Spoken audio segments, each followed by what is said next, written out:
Kwa sababu kwanza ile siku naingia bafuni, unajua sisi tumeshapanga pale, wapangaji tumekaa muda mrefu mpaka tumezoeana kama ndugu.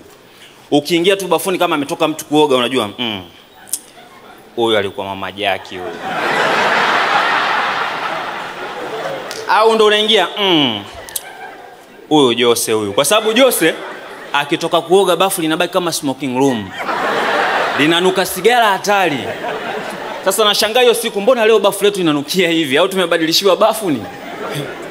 Ndo naangalia pale juu unakuta kuna dawa meno kubwa. Kuna sabuni pale imeandikwa Angel Medicated Soap.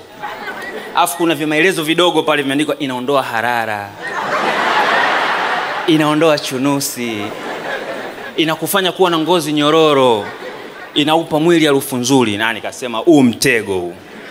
Acha tu nioge sabuni yangu. Lakini kila nilipokuwa nikitaka kuanza kuoga na sabuni yangu, yale maelezo yanajirudia. Inaondoa harara, inaondoa chunusi.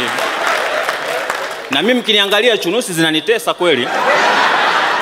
Kwa hiyo nikasema usikute Mungu kaniletea mkombozi, mimi nataka kumkataa.